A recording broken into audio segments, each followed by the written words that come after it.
سورج کو اپنی تمام تر روشنی کو سمیٹ کر مغرب کی آغوش میں سوتے ہوئے کافی دیر بیت چکی تھی۔ رات اپنے جوبن کی طرف بڑھ رہی تھی۔ اس کا اندھیرا کسی جوان بیوہ کی بکھری زلفوں کی طرح چار سو بکھر چکا تھا۔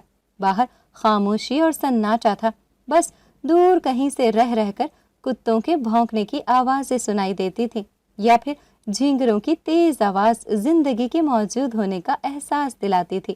میں نے لکھتے لکھتے تھک کر کرسی کی پشت سے ٹیک لگا کر آنکھیں بند کر لیں تو جلتی ہوئی آنکھوں کو کچھ آرام ملا۔ پچھلے 1 گھنٹے سے میں لگاتار لکھے جا رہی تھی۔ اب ہاتھ بھی درد کرنے لگا تھا اور آنکھیں بھی۔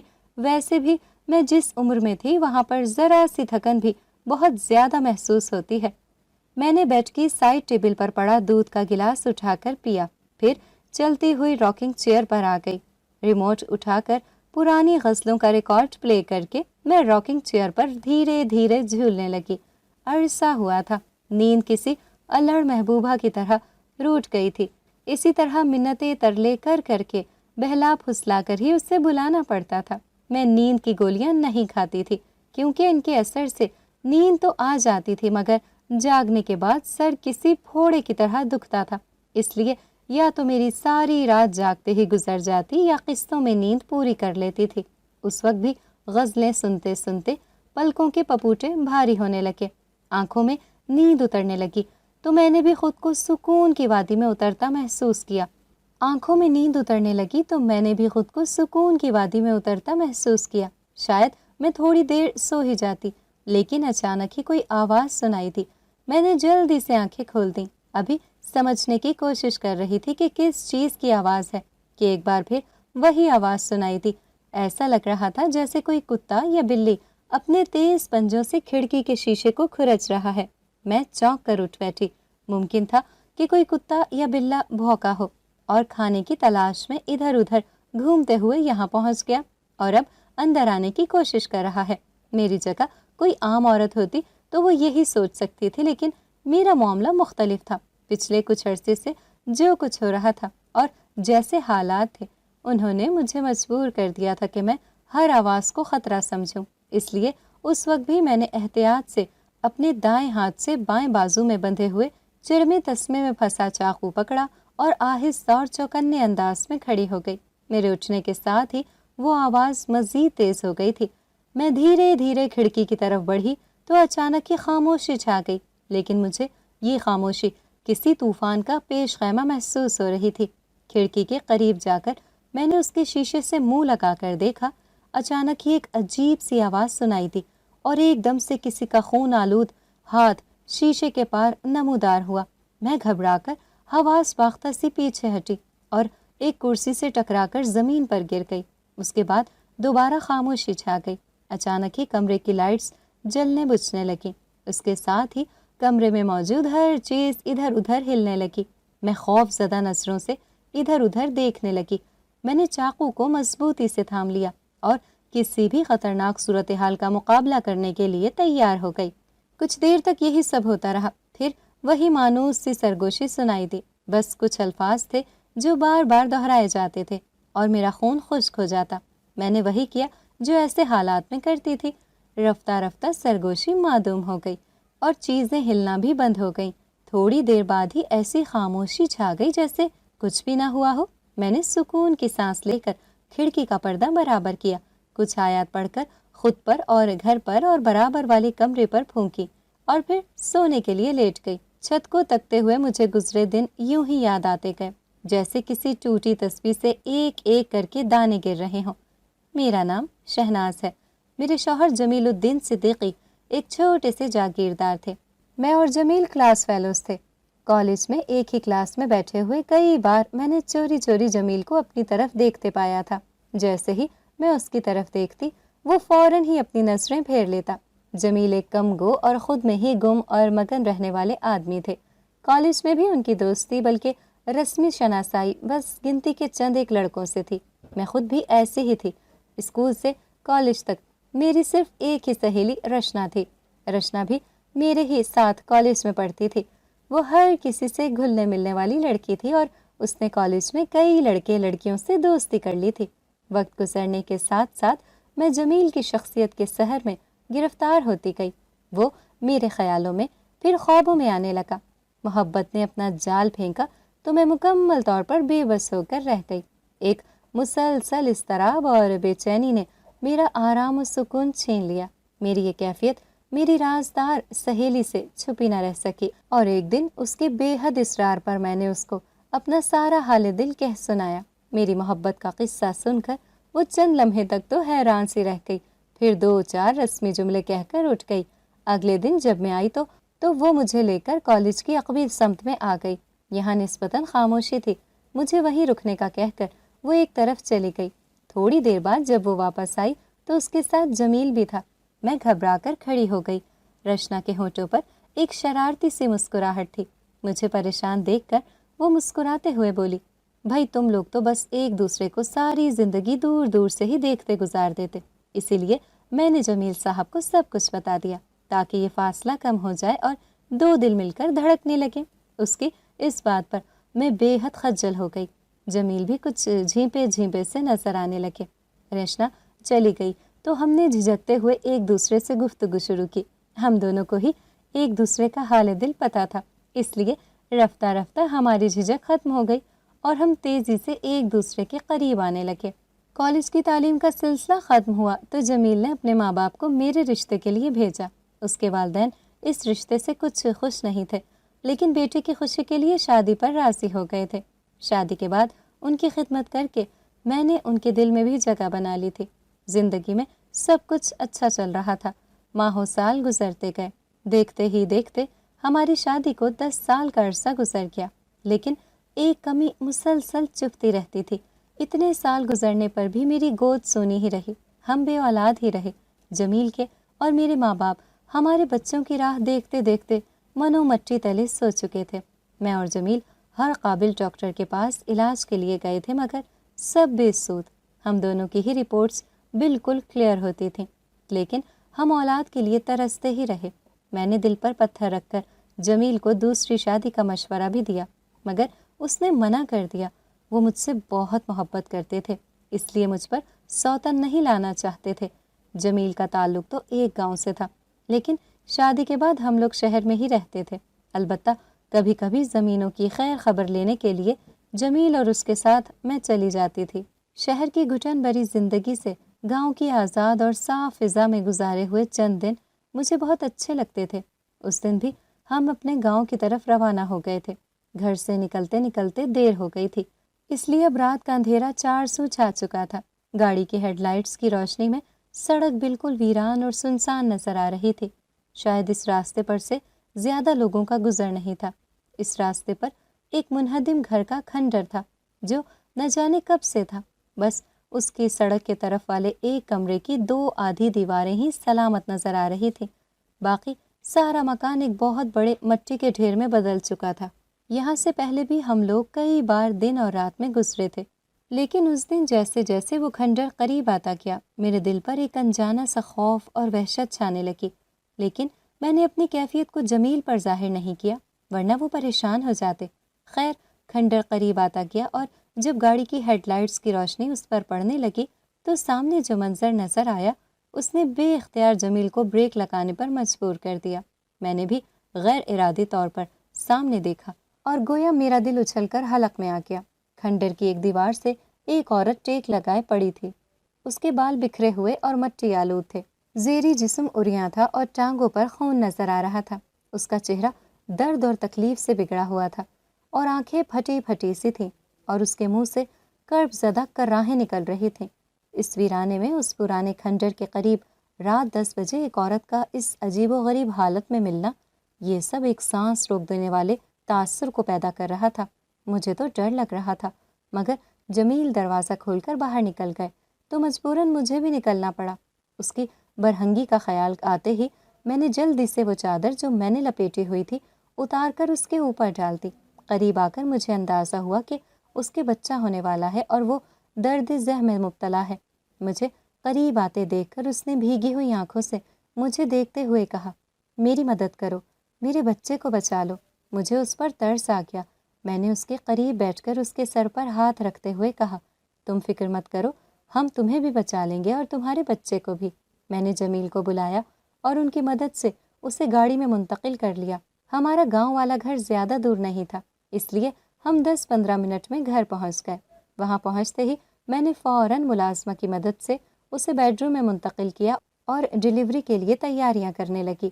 میں خود ماں نہیں بنی تھی، لیکن بہت سی خواتین نے میرے سامنے ہی بچوں کو جنم دیا تھا، اس لیے مجھے پتا تھا کہ کس چیز کی ضرورت پڑ سکتی ہے۔ ملازمہ میری مدد کرواتی رہی اور تھوڑی دیر بعد ہی ایک ننھا سا گلگوتھنا سا بچہ اس دنیا میں آ گیا۔ وہ بے حد خوبصورت تھا، اتنا حسین کہ اس پر نظر ہی نہیں ٹکتی تھی۔ آج تک مجھے اپنی بے اولادی کا غم تو ہوتا تھا، مگر میں نے کسی کا بچہ گود لینے کے بارے میں نہیں سوچا تھا۔ حالانکہ جمیل مجھے کئی بار کہہ چکے تھے کہ ہم کوئی بچہ گود لے لیتے ہیں، مگر میں نہیں مانی۔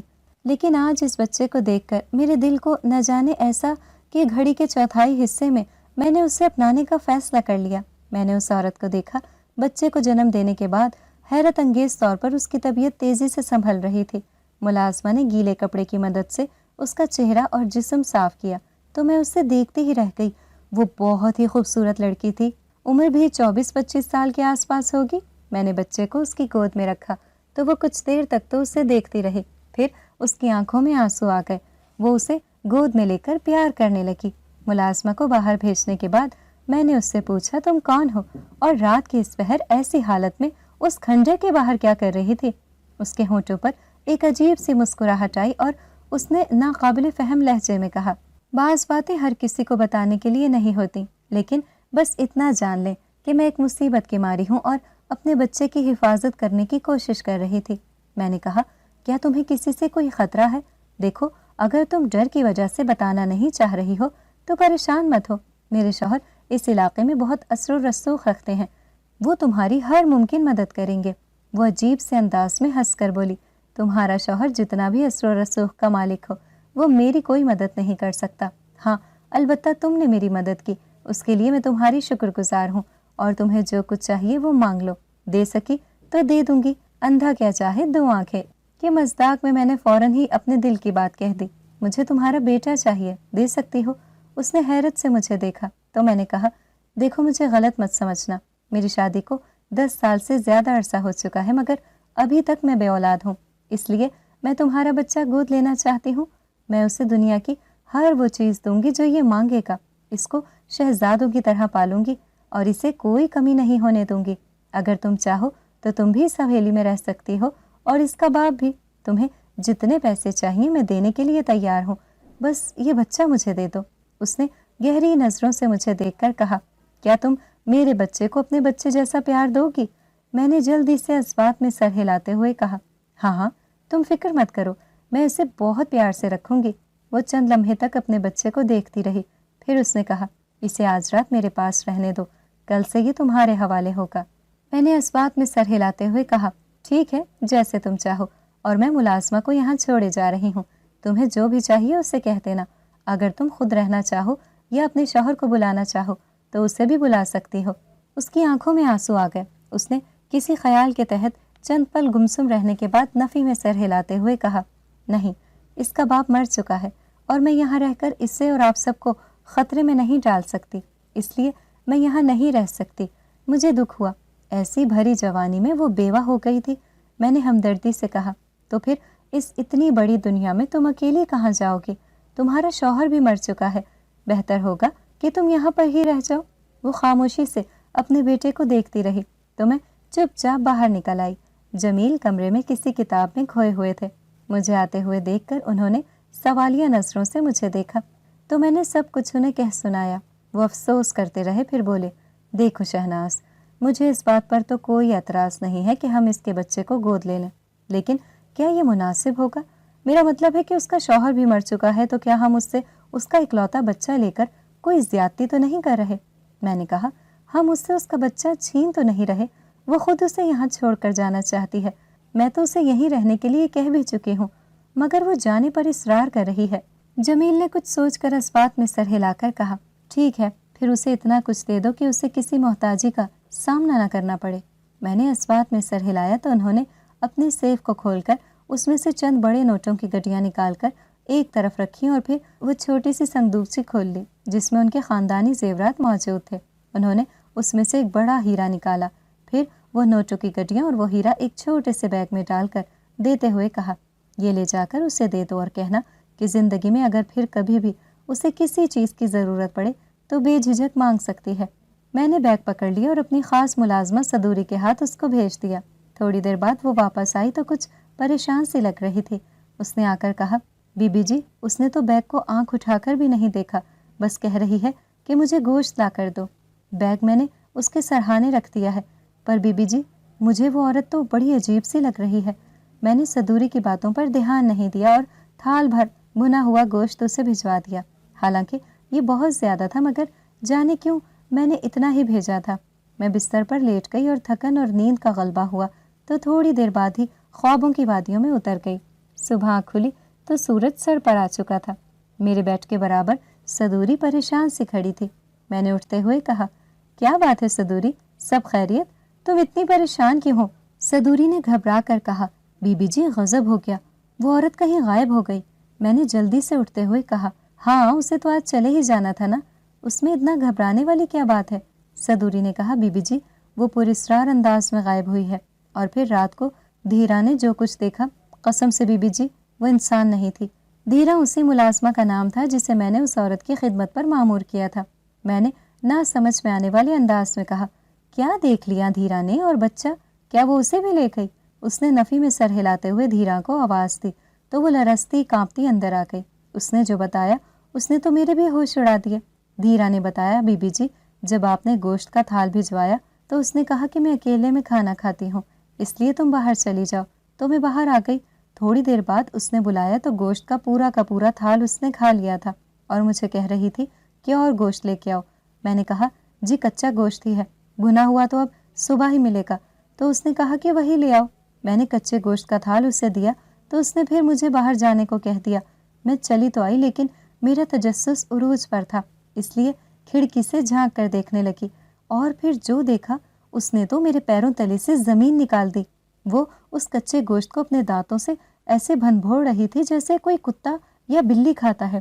دیکھتے ہی دیکھتے اس نے پورا تھال چٹ کر دیا۔ میں تو جی پھر اتنی ڈری کہ اندر ہی نہیں گئی۔ صبح صدوری کو ساتھ لے کر گئی تو وہ غائب تھی۔ جو بیگ آپ نے بھجوایا تھا وہ ویسے کا ویسے پڑا تھا اور بچہ بڑے آرام سے سو رہا تھا۔ ہاں اس کے بازو پر ایک سفید ڈوری بندھی ہوئی تھی اور گلے میں قیمتی لاکٹ ڈلا ہوا تھا۔ وہ صبح میرے لیے بہت انوکھی تھی۔ اس دن میں نے اس بچے کو اپنا تو لیا تھا، مگر میں نہیں جانتی تھی کہ آگے کیا ہونے والا ہے۔ وہ بچہ بظاہر عام بچوں جیسا ہی نظر آتا تھا، مگر کبھی کبھی اس کی آنکھوں میں اتنی زبردست چمک پیدا ہوتی تھی کہ مجھے خوف آنے لگتا تھا۔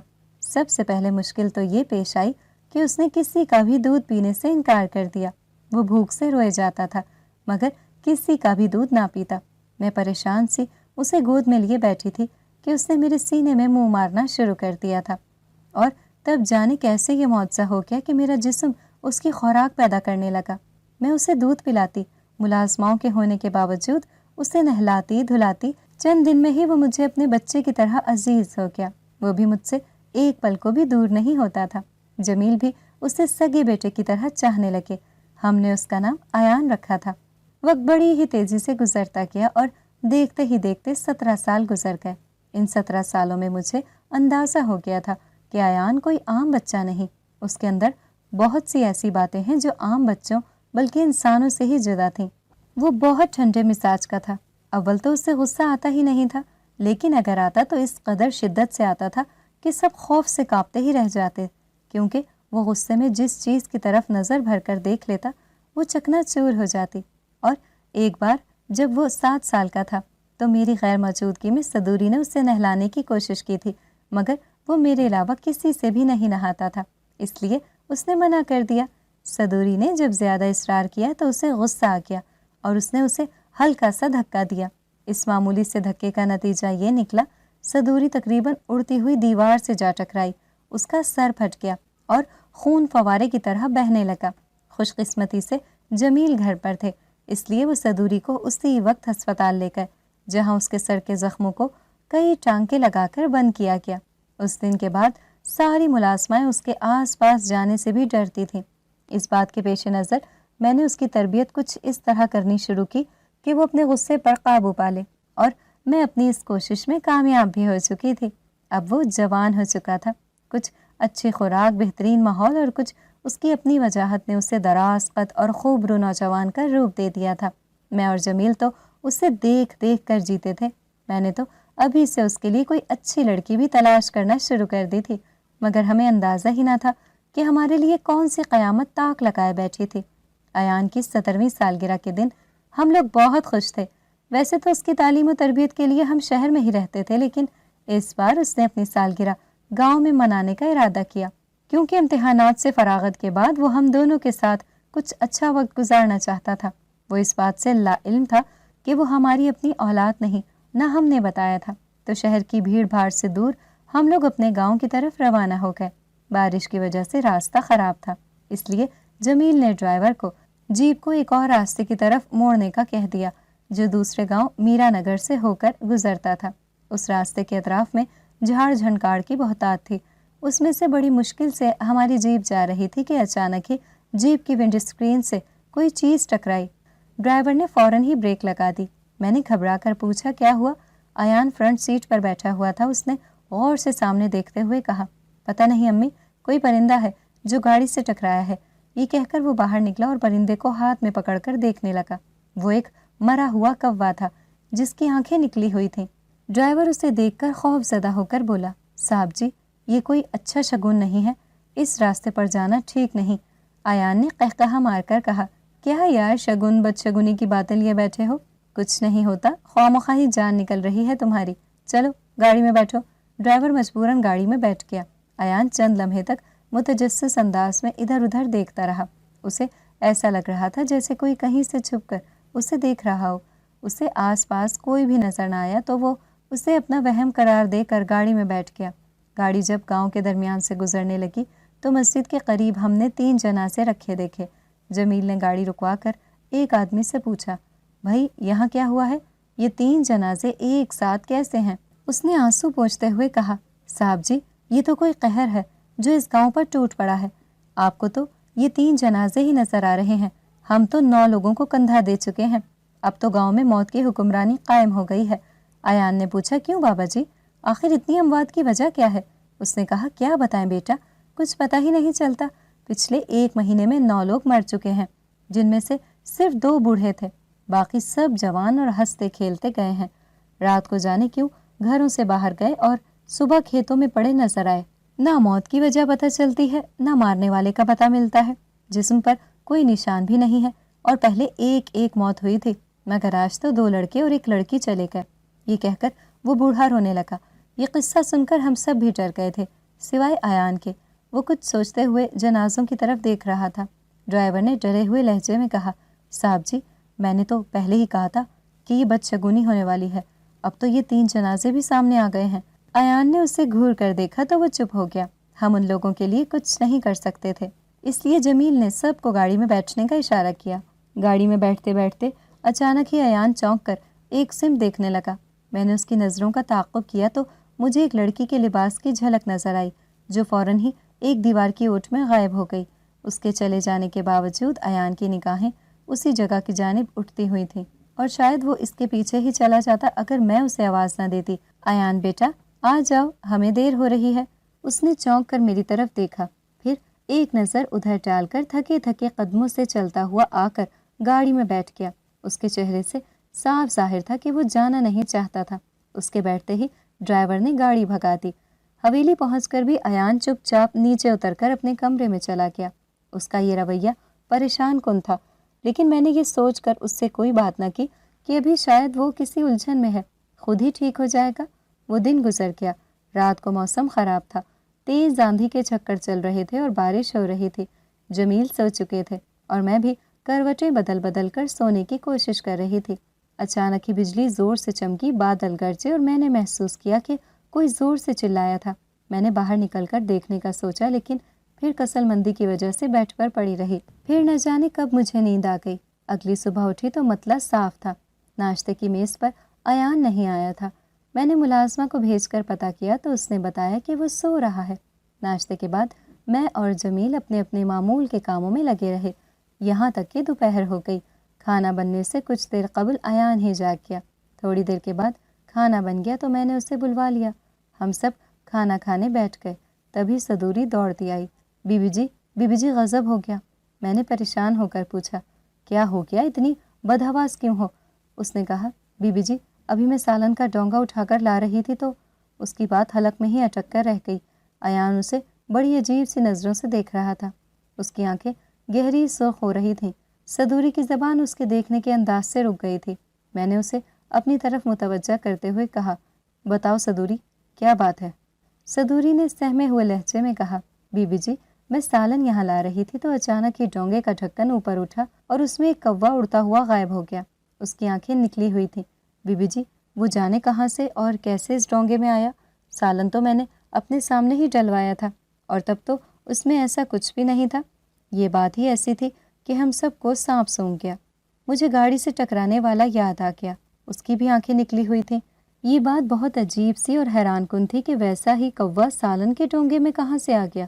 صدوری کی بات پر شک و شبے کی گنجائش نہیں تھی، وہ جھوٹ نہیں بولتی تھی۔ لیکن بہرحال جمیل نے اسے تسلی دینے کے لیے کہا، ہو سکتا ہے کہ یہ تمہارا وہم ہو۔ دیکھو کبھی کبھی ہم کسی چیز کے بارے میں زیادہ سوچتے ہیں تو اکثر وہی چیزیں ہمیں سامنے نظر آنے لگتی ہیں جبکہ وہ حقیقت میں نہیں ہوتی۔ ہمارا ذہن ہمیں وہ دکھانے لگتا ہے تو ہم اسے سچ سمجھ بیٹھتے ہیں۔ میرا خیال ہے تمہارے ساتھ بھی ایسا ہی ہوا ہے۔ جمیل کی یہ فلسفیانہ بات اس کے پلے نہیں پڑی۔ میں خاموش بیٹھی رہی۔ جمیل شاید کچھ مزید بھی کہنا چاہتے تھے مگر اچانک ہی ان کی زبان رک گئی۔ پروں کی پڑپڑاہٹ سن کر ہم سب نے اوپر دیکھا اور یہ دیکھ کر میرا خون خشک ہو کر رہ گیا کہ اوپر ویسا ہی کوا ادھر ادھر اڑ رہا تھا جیسا میں نے گاڑی سے ٹکراتے ہوئے دیکھا تھا۔ صدوری نے بھی اسے دیکھ لیا تھا۔ وہ چیخ کر بولی، بی جی صاحب جی یہ میرا وہم نہیں تھا، یہ دیکھیں وہی کوا ہے، یہ وہی کوا ہے بی جی۔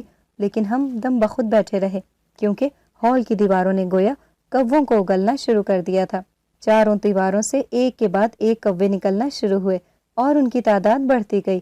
وہ بڑے ہی غضبناک انداز میں ہمارے سروں کے اوپر چکر کاٹ رہے تھے۔ اچانک ہی صدوری خوف زدہ ہو کر باہر بھاگی اور اس کا یہ بھاگنا ہی قیامت بن گیا۔ کچھ کوے اس کی طرف بڑھے اور نیچے پرواز کرتے ہوئے انہوں نے اس کے چاروں طرف اڑنا شروع کر دیا۔ وہ کسی رسی کی طرح اس سے لپٹ گئے اور چند سیکنڈ بعد جب وہ اس سے الگ ہوئے تو وہ کٹے ہوئے درخت کی طرح نیچے گر گئی۔ میں سکتہ زدہ سی بیٹھی رہ گئی۔ کیا صدوری مر گئی؟ لیکن کیوں؟ ایان کی آنکھیں اب خون جیسی سرخ دکھائی دے رہی تھیں۔ اس نے ایک عجیب سی آواز نکالتے ہوئے اپنے سر پر منڈلانے والے ایک کوے کو دبوچ لیا۔ یہ دیکھ کر باقی سب بھی اس کی طرف لپکے۔ میرے منہ سے چیخ نکل گئی۔ کیا ایان کا حشر بھی صدوری جیسا ہی ہونے والا تھا؟ ایان کے گرد بھوکے پرندوں کی طرح منڈلاتے ہوئے کوے اچانک ہی اس کے جسم سے چند انچ کے فاصلے تک گئے۔ ایسا لگ رہا تھا جیسے انہوں نے کسی اندیکھی چیز کو دیکھ لیا ہے۔ پھر ایک کوا جو سب سے آگے تھا اچانک ہی چیختا ہوا پیچھے ہٹا اور کھڑکی کی طرف اڑ کر غائب ہو گیا۔ اس کے جاتے ہی باقی سب بھی چیختے چلاتے دیواروں کی طرف اڑے اور پھر جانے کہاں غائب ہو گئے۔ وہ جیسے پر اسرار طریقے سے نکلے تھے ویسے ہی گم ہو گئے تھے۔ ایان کے ہاتھوں میں دبوچا ہوا کوا پہلے تو اس کی گرفت سے نکلنے کے لیے زور لگاتا رہا، پھر یکدم اس کے جسم سے دھواں سا اٹھنے لگا۔ چند لمحوں کے اندر اندر وہ راکھ ہو گیا تھا۔ مگر تعجب کی بات تو یہ تھی کہ اس کے ارد گرد آگ کا کوئی شعلہ تو دور کی بات چنگاری بھی نہ تھی۔ ایان نے اس کی راکھ کو ایک طرف پھینکا اور ایک بار پھر میری آنکھیں حیرت سے پھٹ گئیں کیونکہ وہ راکھ تیزی سے جمع ہوئی اور صرف 2 سیکنڈ میں وہ راکھ ایک مکمل کوے میں تبدیل ہو گئی۔ وہ تیزی سے اڑتا ہوا کھڑکی سے باہر بھاگ گیا۔ اس کے بعد ایسا سناٹا چھا گیا گویا کچھ ہوا ہی نہیں تھا۔ ایان بھی خاموشی سے اپنی کرسی پر واپس بیٹھ گیا۔ وہ ایک ہی طرف دیکھے جا رہا تھا۔ اس کے ہونٹ ہل رہے تھے اور وہ آہستہ آواز میں کچھ بڑبڑا رہا تھا۔ میں ہمت کر کے اٹھی۔ میں نے جمیل کی طرف دیکھا، وہ بھی بالکل چپ گمسم سے بیٹھے تھے۔ میں نے صدوری کو دیکھا تو وہ ختم ہو چکی تھی۔ مجھے اس کے جانے کا بہت دکھ ہوا۔ وہ میری وفادار ملازمہ تھی۔ میں نے سوچا بھی نہیں تھا کہ اس کے ساتھ کبھی ایسا بھی ہوگا، لیکن ہو کر ہی رہتی ہے۔ میں نے ملازمہ کو بلا کر صدوری کو وہاں سے اٹھوا لیا۔ اس کے بعد ایان کی طرف متوجہ ہوئی اور اس کے کندھے پر ہاتھ رکھا تو اس نے گردن گھما کر مجھے دیکھا۔ ایک بار تو مجھے بھی اس کی لال آنکھوں سے خوف آیا مگر میں نے خود کو سنبھال لیا۔ میری گھبراہٹ ڈھانپ کر وہ آہستہ سے مسکرایا۔ اس نے کہا، پریشان مت ہو امی، وہ آپ کو اور بابا کو تب تک کوئی نقصان نہیں پہنچائیں گے جب تک میں یہاں موجود ہوں۔ میری سمجھ میں کچھ نہیں آیا۔ میں نے گھبرا کر پوچھا، تم کیا کر رہے ہو بیٹے؟ کوئی ہمیں نقصان پہنچا سکتے ہیں؟ اس نے شکوہ بھری نگاہوں سے مجھے دیکھ کر کہا، وہی جو کچھ دیر پہلے آئے تھے، لیکن آپ سے یہ شکایت ہمیشہ رہے گی کہ مجھ سے میری اصل شناخت کیوں چھپائی آپ نے؟ میں بوکھلا کر رہ گئی۔ شاید اسے کسی طرح سے پتہ چل گیا تھا، تاہم میں نے بات سنبھالنے کی کوشش کرتے ہوئے کہا، تمہارا اصل یہی ہے کہ تم ہمارے بیٹے ہو ایان۔ اس نے مسکرا کر کہا، ہاں، آپ دونوں نے مجھے پالا ہے، اس لیے آپ میرے ماں باپ کہلانے کے حقدار ہیں، لیکن امی، یہ سچائی بدلی نہیں جا سکتی کہ میں ایک جن زادہ ہوں۔ میں سکتہ زدہ سی اسے دیکھتی رہ گئی۔ جو سچائی آج تک ہم سے پوشیدہ رہی تھی، اس کا علم اس کو کیسے ہو گیا تھا؟ جمیل بھی اپنا گیان توڑ کر اسے دیکھنے لگے۔ میں نے ہکلاتے ہوئے کہا، یہ تم کیا کہہ رہے ہو؟ اس نے نرم سی مسکراہٹ کے ساتھ میرا ہاتھ تھام کر مجھے اپنے قریب کرسی پر بٹھا لیا اور کہنے لگا، امی، مجھے سب پتہ چل چکا ہے۔ کل رات اس نے مجھے سب کچھ بتا دیا تھا۔ میں نے اس سے پوچھا، کون؟ کس کی بات کر رہے ہو تم؟ تھوڑی دیر کی خاموشی کے بعد اس نے کہا، میں نے پہلی بار اسے اسی گاؤں میں دیکھا تھا جو ہمارے راستے میں آیا تھا۔ وہ میرے ہوش و حواس پر چھا گئی تھی۔ میں اس کے بعد آپ کے ساتھ وہاں سے چلا آیا تھا، مگر میرا دل و دماغ وہیں پر اٹکا رہ گیا تھا۔ واپس آنے کے بعد بھی میں مسلسل اس کے بارے میں سوچتا رہا، اس لیے نہیں کہ مجھے اس سے محبت ہو گئی تھی، بلکہ اس لیے کہ اسے دیکھ کر مجھے ایسا لگا جیسے میں اسے جانتا ہوں۔ کچھ تھا ایسا اس میں جو مجھے اس کے بارے میں جاننے پر مجبور کر رہا تھا۔ اسی بے چینی میں دن گزر گیا اور رات ہو گئی۔ رات کو میں بارش اور گرج چمک کی آواز سے جاگا تو مجھے لگا کہ کھڑکی کے پاس کوئی ہے۔ مجھے ایک دھندلا سا چہرہ نظر آیا۔ میں نے کھڑکی کے پاس جا کر کہا، تم کون ہو اور اس وقت یہاں کیا کر رہی ہو؟ اور میں یہ دیکھ کر حیران رہ گیا کہ وہ وہی لڑکی تھی جو مجھے اس گاؤں میں نظر آئی تھی۔ میں نے کھڑکی کھول دی تو وہ اچھل کر اندر آ گئی۔ اس نے کہا، میں تمہیں خبردار کرنے آئی ہوں، تم اور تمہارے پالنے والے خطرے میں ہیں۔ وہ بہت جلد اپنا رہا ہوا انتقام لینے آئیں گے جو وہ تمہارے ماں باپ سے نہیں لے سکے۔ میں نے حیرت سے پوچھا، یہ تم کیا کہہ رہی ہو؟ میرے ماں باپ نے کسی کے ساتھ کیا برا کیا ہے جو کوئی ان سے انتقام لینا چاہتا ہے اور کوئی ان کو نقصان پہنچانا چاہتا ہے؟ اس نے طنزیہ مسکراہٹ کے ساتھ کہا، جنہیں تم اپنے ماں باپ سمجھتے ہو وہ تمہارے سگے ماں باپ نہیں۔ انہوں نے تمہیں تمہاری ماں سے گود لیا تھا۔ اس کی بات سن کر میں نے دکھ اور غصے سے چلاتے ہوئے کہا، یہ کیا بکواس کر رہی ہو تم؟ اس نے نرمی سے کہا، میں تمہاری خیر خواہ ہوں، اس لیے تمہارے ساتھ جھوٹ نہیں بول سکتی۔ سچائی یہی ہے کہ تم ایک لے پالک ہو اور تم انسان بھی نہیں ہو۔ تمہارا باپ انسان تھا اور ماں جن زادی تھی۔ مجھے اس کی باتوں پر یقین نہیں آیا، لیکن جب اس نے مجھے اپنا ذہن مرتکز کر کے کچھ ایسا کرنے کا کہا جو عام انسان نہ کر سکتا ہو، تب میں نے واقعی میں محسوس کیا کہ وہ ٹھیک کہہ رہی ہے۔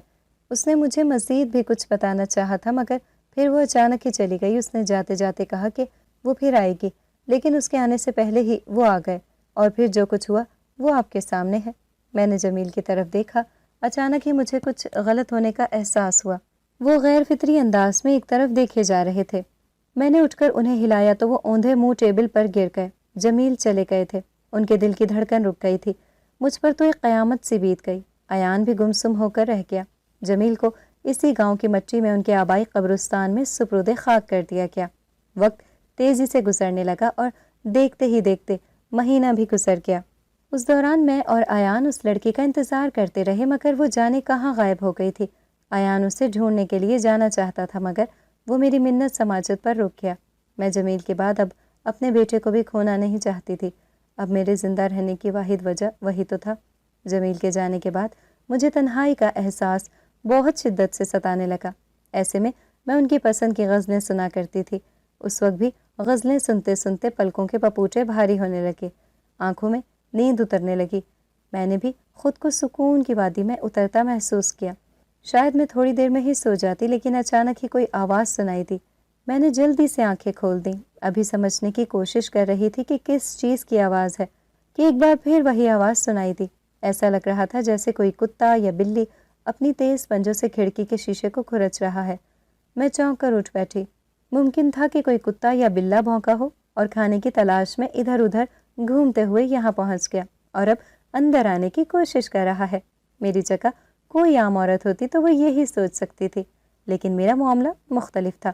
پچھلے کچھ عرصے سے جو کچھ ہو رہا تھا اور جیسے حالات تھے، انہوں نے مجھے مجبور کر دیا تھا کہ میں ہر آواز کو خطرہ سمجھوں۔ اس لیے اس وقت بھی میں نے احتیاط سے اپنے دائیں ہاتھ سے بائیں بازو میں بندھے ہوئے چرمی تسمے میں پھنسا وہ چاقو پکڑا جو ایان نے مجھے دیا تھا، اور آہستہ اور چوکنے انداز میں کھڑی ہو گئی۔ میرے اٹھنے کے ساتھ ہی وہ آواز مزید تیز ہو گئی تھی۔ وہ دھیرے دھیرے کھڑکی کی طرف بڑھی تو اچانک ہی خاموشی چھا گئی، لیکن مجھے یہ خاموشی کسی طوفان کا پیش خیمہ محسوس ہو رہی تھی۔ کھڑکی کے قریب جا کر میں نے اس کے شیشے سے منہ لگا کر دیکھا۔ اچانک ہی ایک عجیب سی آواز سنائی دی اور ایک دم سے کسی کے خون آلود ہاتھ شیشے کے پار نمودار ہوا۔ میں گھبرا کر حواس باختہ سی پیچھے ہٹی اور ایک کرسی سے ٹکرا کر زمین پر گر گئی۔ اس کے بعد دوبارہ خاموش ہو گئی۔ اچانک ہی کمرے کی لائٹس جلنے بجھنے لگیں، اس کے ساتھ ہی کمرے میں موجود ہر چیز ادھر ادھر ہلنے لگی۔ میں خوف زدہ نظروں سے ادھر ادھر دیکھنے لگی۔ میں نے چاقو کو مضبوطی سے تھام لیا اور کسی بھی خطرناک صورتحال کا مقابلہ کرنے کے لیے تیار ہو گئی۔ کچھ دیر تک یہی سب ہوتا رہا، پھر وہی مانوس سی سرگوشی سنائی دی۔ بس کچھ الفاظ تھے جو بار بار دہرائے جاتے تھے اور میرا خون خشک ہو جاتا۔ میں نے وہی کیا جو ایسے حالات میں کرتی تھی۔ رفتہ رفتہ سرگوشی معدوم ہو گئی۔ تھوڑی دیر بعد ہی ایسی خاموشی چھا گئی جیسے کچھ بھی نہ ہوا ہو۔ میں نے سکون کی سانس لے کر کھڑکی کا پردہ برابر کیا، کچھ آیات پڑھ کر خود پر، گھر پر اور برابر والے کمرے پر پھونکی اور پھر سونے کے لیے لیٹ گئی۔ صبح جاگی تو خود کو تر و تازہ محسوس کرنے لگی۔ نماز سے فارغ ہو کر میں نے ایان کو ڈھونڈا۔ وہ باہر سے آ رہا تھا اور اس کے ساتھ سبز لباس پہنے ہوئے ایک لڑکی بھی تھی جو بہت خوبصورت تھی۔ ان دونوں نے قریب آ کر مجھے سلام کیا۔ میں نے دونوں کو دعائیں دیتے ہوئے بٹھا دیا اور سوالیہ نظروں سے ایان کی طرف دیکھنے لگی۔ ایان نے اس لڑکی کا تعارف جھرنا کے نام سے کروایا۔ پھر اس نے مجھے یہ خوشخبری سنائی کہ اس نے جھرنا کی مدد سے ان دشمنوں سے نجات حاصل کر لی تھی جو انتقام لینا چاہتے تھے۔ جھرنا بھی ایک جن زادی ہی تھی۔ وہ نیک جنات میں سے تھی اور شرپسند جنات کا قلع کما کرنے کے لیے آئی تھی۔ اس گاؤں میں موت کا ناچ بھی انہوں نے مچا رکھا تھا۔ میرے پوچھنے پر اس نے بتایا کہ ایان کا باپ ایک نیک اور پرہیزگار انسان تھا جس نے ایک جن زادی سے شادی کی تھی، مگر جب ایان پیدا ہونے والا تھا تو اس کی ماں پر ایک شیطان جن کی نظر پڑ گئی اور اس کو وہ جن زادی پسند آ گئی۔ ایان کے باپ نے اس سے مقابلہ کیا مگر وہ لڑائی کے ساتھ جان کی بازی بھی ہار گئے اور جن زادی کو اپنا آپ اور اپنا بچہ بچانے کے لیے وہاں سے بھاگنا پڑا۔ اس کھنڈر میں اس کی ملاقات ہم سے ہوئی اور وہ ایان کو جنم دینے کے بعد وہ اپنے شوہر کا انتقام لینے چلی گئی۔ اس جن سے لڑائی کے بعد اس نے بدلہ تو لے لیا مگر خود بھی زندہ نہ رہ سکی۔ اس جن کے دونوں بھائیوں کو ایان کا علم تھا مگر وہ نہیں جانتے تھے کہ وہ کہاں ہے، ورنہ وہ اس کے بچپن میں ہی اسے ختم کر چکے ہوتے۔ اس گاؤں سے گزرتے ہوئے وہ ان کی نظر میں آ گیا اور پھر ہم پر حملوں کا سلسلہ شروع ہو گیا۔